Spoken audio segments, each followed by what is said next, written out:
اعوذ باللہ من الشیطان الرجیم، بسم اللہ الرحمن الرحیم۔ اس سے پہلے ہم لوگوں نے حمل کی تقسیم کی تھی، حمل مواطات و حمل اشتقاق۔ ہم نے کہا تھا کہ ایک حمل حمل اشتقاق ہوتا ہے اور ایک حمل حمل مواطات ہوتا ہے۔ جیسے ہم نے کہا الانسان ضاحک، صحیح ہے، تو یہ کیا ہو جائے گا؟ حمل مواطات ہوگا۔ اور جب ہم اس کو کہیں گے الانسان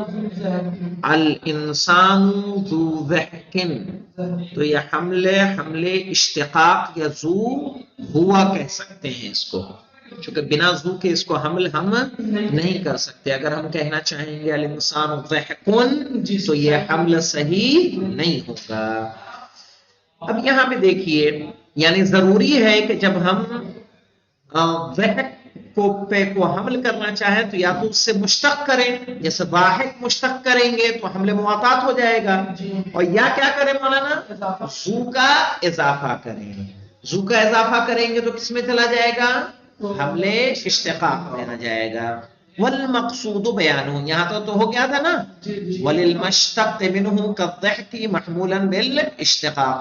اب آئیے دیکھیے، آج سے ہماری بات یہاں سے ہے۔ والمقصود بیانہ ان المحمول بالاشتقاق كالضحك والمشي والحس لا يدخل في اقسام الكلیات الخمسہ۔ صحیح ہے، یہ کلیات خمسہ کی قسموں میں داخل نہیں ہوں گے۔ جب ضحک، مشی اور حس سے ہم مشتق کر کے جب اس کو حمل کر رہے ہیں تو یہ کلیات خمسہ کی قسموں میں داخل نہیں ہوں گے۔ کلیات خمسہ کی قسموں میں داخل ہونے سے مراد کیا مولانا؟ کلیات خمسہ کون کون سے تھی؟ جنس، نوع، فصل، خاصہ اور عرض عام۔ تو اب آئیے دیکھیے، فلا یصح ان یقال، جب کلیات خمسہ میں داخل نہیں ہوگا تو مولانا کیا ہوگا؟ کہہ رہے فلا یصح ان یقال الضحک خاصۃ للانسان، تو یہ کہنا صحیح نہیں ہے کہ ضحک انسان کا کیا ہے؟ خاصہ ہے۔ ولا اللون خاصۃ للجسم، اور نہیں لون جسم کا خاصہ ہے۔ کیوں کہنا صحیح نہیں ہوگا؟ کیوں خاصہ کہنا صحیح نہیں ہوگا مولانا؟ کیونکہ ہم نے پہلے ہی کہہ دیا ہے کہ لا يدخل في اقسام الکلیات الخمسہ، کلیات خمسہ میں داخل ہی نہیں ہوگا۔ اور جب یہ کلیات خمسہ کی قسم ہی نہیں ہے تو اس کا خاصہ ہو سکتا ہے، کیونکہ خاصہ کس میں سے ہے؟ کلیات خمسہ میں سے ہے نا۔ وَلَا الْحِسُّ فَصْلٌ لِلْحَيْوَانِ، اور نہیں فصل حیوان، نہ ہی حس حیوان کی فصل ہے۔ بل الضاحک والملون هو الخاصہ، بلکہ ضاحک اور ملون یہ خاصہ ہیں۔ والحساس هو الفصل، اور حس نہیں بلکہ کون فصل ہے؟ الحساس۔ الحساس متحرک بالارادہ کس کی فصل ہے؟ حیوان کی۔ الحساس متحرک بالارادہ حیوان کی فصل ہے، لیکن ہم کہیں گے کہ حس فصل ہے تو حس حیوان کی فصل نہیں ہے۔ اب آگے دیکھیے مولانا، وَهَكَذَا إِذَا وَقَعَ فِي كَلِمَاتِ الْقَوْمِ شَيْءٌ مِّنْ هَذَا الْقَبِيلِ، صحیح ہے، اور اسی طرح سے اگر کوئی کلمات کسی کے یہاں اس طرح کے اگر وارد ہو جائیں، فَمِنَ التَّسَاهُلِ فِي التَّعْبِيرِ الَّذِي قَدْ يُشَوِّشُ أَفْكَارَ الْمُبْتَدِئِينَ، تو یہ تعبیر میں تساہل کی بنیاد پر ہے۔ سمجھ رہے ہیں مولانا؟ تساہل کی بنیاد کا مطلب یہ ہے کہ انہوں نے تعبیر میں بہت زیادہ دقت نہیں کی عبارت کے لکھنے میں، اور انہوں نے اس کو خاصہ لکھ دیا، ضحک کو خاصہ لکھ دیا، تو کسی کے خاصہ لکھنے سے وہ خاصہ ہو نہیں جائے گا۔ خاصہ کون ہوگا؟ ضاحک ہوگا۔ کہہ رہے ہیں جو انہوں نے لکھا ہے، اگر کسی نے لکھا ہے تو کس کی وجہ سے ہے یہ؟ فَمِنَ التَّسَاهُلِ فِي التَّعْبِيرِ، صحیح، عبارت کی سستی اور سہولت کی وجہ سے ہے۔ الَّذِي قَدْ يُشَوِّشُ أَفْكَارَ الْمُبْتَدِئِينَ، کہ جو ابتدا میں منطق پڑھتے ہیں ان کے فکروں کو کیا کرتی ہے؟ تشویش میں ڈال دیتی ہے، کہ ضحک اگر خاصہ ہے تو ضاحک کیا ہے؟ صحیح ہے، خاصہ تو ہم کیا بولتے ہیں؟ جب ہم خاصہ کی بات کرتے ہیں تو ضاحک انسان کا خاصہ ہے، ماشی حیوان کا خاصہ ہے اور انسان کے لیے کیا ہو جائے گا؟ عرض عام ہو جائے گا. اِذْ تَرَى بَعْضُهُمْ يُعَبِّرُ بِالضِّحْكِ وَيُرِيدُ مِنْهُ الضَّاحِكَ، اس لیے کہ کچھ لوگ ایسے ہیں، کچھ علماء ایسے ہیں کہ جو ضحک کی تعبیر بیان کرتے ہیں، عبارت ضحک کی دیتے ہیں اور اس سے مراد کیا لیتے ہیں؟ ضاحک مراد لیتے ہیں. وَبِهَذَا يَظْهَرُ الْجَوَابُ عَنِ السُّؤَالِ الثَّالِثِ، اور اس طرح سے جواب کس سے ہو جائے گا؟ تیسرے سوال کا جواب ہمیں مل جائے گا. تیسرا سوال کیا تھا مولانا یاد ہے؟ پیچھے آئیے.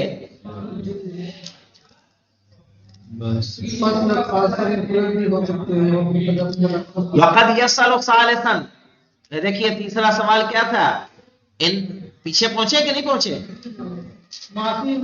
کہ ان المنطقین یقولون ان الضحک خاصۃ الانسان، کہ منطقی کہتے ہیں کہ ضحک انسان کا کیا ہے؟ خاصہ ہے. والمشی عرض عام له مثلا مع ان الضحك والمشي لا يحملان على الانسان فلا يقال الانسان ضحك. وقد ذكرتم ان الكليات كلها محمولات على موضوعاتها فما السر في ذلك، تو اس کا سر کیا ہے؟ سمجھ میں آیا؟ پورے کا ترجمہ کر دوں. ان المنطقین یقولون، کہ کچھ منطقی کہتے ہیں، ان الضحک خاصۃ الانسان، کہ ضحک انسان کا خاصہ ہے. والمشی عرض عام له مثلا، اور مشی کیا ہے؟ عرض عام ہے. مع ان الضحک والمشی لا يحملان علی الانسان، جبکہ مشی اور ضحک انسان پر حمل نہیں ہوتے. فلا یقال، اس لیے نہیں کہا جائے گا الانسان ضحکون، انسان ضحک ہے.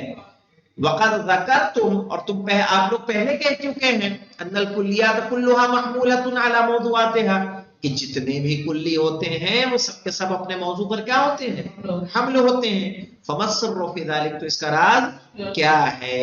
اب یہاں پہ کیا ہم نے کہا تھا مولانا؟ ولکن هذا السائر اذا اتضح له المقصود من الحمل، اگر اس سوال کرنے والے کے لیے حمل کے معنی واضح ہو جائیں، ينقطع لديه الكلام، صحیح ہے، تو اس کے ہاں بات ختم ہو جائے گی. فإن الحمل له ثلاثة تقسیمات، حمل کی کتنے قسمیں ہیں؟ 3 قسمیں ہیں. اور یہ ہم نے کس میں کہا مولانا؟ حمل معطات اور حمل اشتقاق میں کہا کہ حمل بالکل صحیح نہیں ہوگا. آپ کی بات صحیح ہے، لیکن کچھ لوگ ہیں کہ جو انہوں نے یہ تعبیر بیان کی، وہ کس لیے بیان کی ہے؟ من التساہل فی التعبیر، لاپرواہی کی.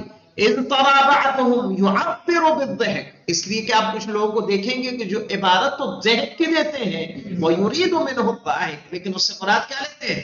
ضاحک لیتے ہیں. آپ کا جو اعتراض ہے بالکل صحیح ہے کہ حمل کی 3 قسمیں ہوتی ہیں، اور جس میں حمل موافقات اور حمل اشتقاق، جب ہم حمل کرنا چاہیں گے الانسان ضحکن، تو یہ حمل صحیح نہیں ہوگا. ضروری ہے کہ ضحک سے ہم کیا کریں؟ مشتق کریں یا ذو کا اضافہ کریں. واضح؟ تو وبہذا یظہر الجواب عن السؤال الثالث، تو اس طرح سے سوال ثالث کا جواب آپ کو مل جائے گا. یاد آ گیا کہ نہیں آ گئی بحث پوری؟ اب یاد. نعم اللون بالقیاس الی البیاض کلیون، لیکن ہاں لون بیاض کی نسبت سے صحیح ہے، کیا ہے؟ کلی ہے. وَهُوَ جِنْسٌ لَهُ، اور وہ اس کی کیا ہو جائے گی؟ بیاض کی جنس کون ہوگی مولانا؟ لون. اللون بالقیاس الی البیاض کلی، لون بیاض کی نسبت سے کلی ہے اور وہی اس کی جنس ہے. لِأَنَّكَ تَحْمِلُهُ عَلَيْهِ حَمْلُ مُوَاطَاتٍ، اس لیے کہ آپ اس کو حمل کریں گے حمل مواطات سے. فَتَقُولَ الْبَيَاضُ لَوْنٌ، تو آپ کہیں گے کیا؟ کہ سفیدی رنگ ہے.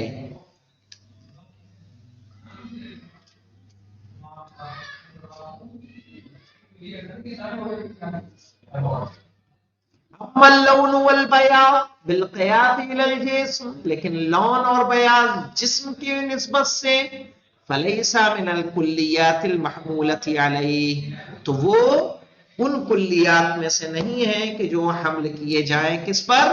اللون جسم نہیں کہہ سکتے، البیاض جسم نہیں کہہ سکتے، کیوں؟ کیونکہ یہ اس کا کلی نہیں ہے۔ لون بیاض کا کلی کون ہے؟ لون ہے، جسم اس کا کلی نہیں ہے۔ جب کلی نہیں ہے تو کیا ہوگا؟ اس پر حمل نہیں کیا جا سکتا ہے۔ اب آئے گا العروس معناہ الحمل، عروس کے معنی کیا ہے؟ حمل ہیں، جو انشاءاللہ بحث سنیچر کو شروع ہوگی۔ والحمدللہ رب العالمین۔